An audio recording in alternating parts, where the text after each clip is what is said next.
Бүгін сіздерге сүтті коржиктардың жасалу жолын ұсынатын боламын. Өте дәмді болып шығады. Міндетті түрде дайындап көріңіздер. Видеоны соңына дейін көріп, лайк басып, комментарий жазуды ұмытпаңыздар. Және де каналға тіркеліп қойыңыздар. Алдымен сүтімізді ысытып аламыз. 100 мл сүтті. Оған 100 грамм қантты салып, жақсылап араластырамыз.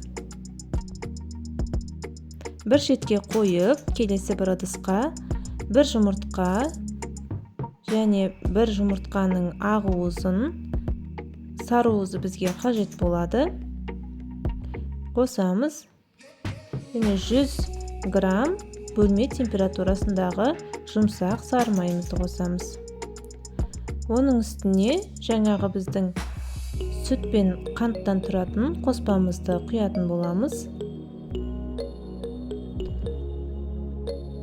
Осы заттарды кішкене араластырып, оның үстіне 10 грамм қамыр қопсытқышты қосып араластырып жіберіп, жаңағы сұйық заттарымызға қосамыз. Осы заттардан жұмсақ қамыр енетін боламыз. Және шым-шым ванильді қант қосамыз.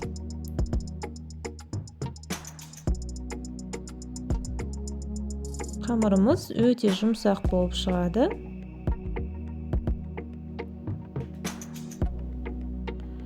Кішкене қолға жабысатындай болады, бірақ ол біз жаңағы тоңазытқышқа қойғаннан кейін майымыз қатқан кезде қамырымыз жабыспайтындай күйге келеді. Бір сағаттан кейін қамырымызды алып, осылай үстелдің бетіне ұн себу арқылы қамырымызды жаятын боламыз. Сіздерде арнайы коржиктерге арналған үлкен жаңағы формаларыңыз болса жақсы. Менде ондай болмағандықтан кәдімгі кез келген ыдысты алып, осылай домалақ етіп ойып жасадым.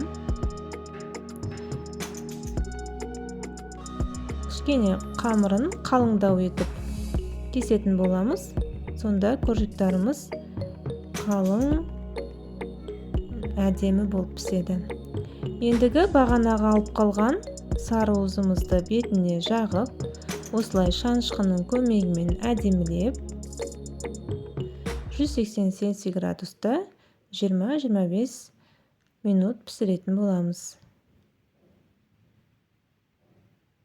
Менде осы рецепт бойынша 15 дана коржик шықты, үлкен көлемде.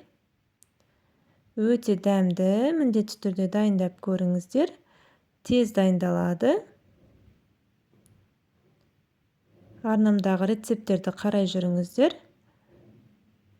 Астарыңыз дәмді әрі берекелі болсын.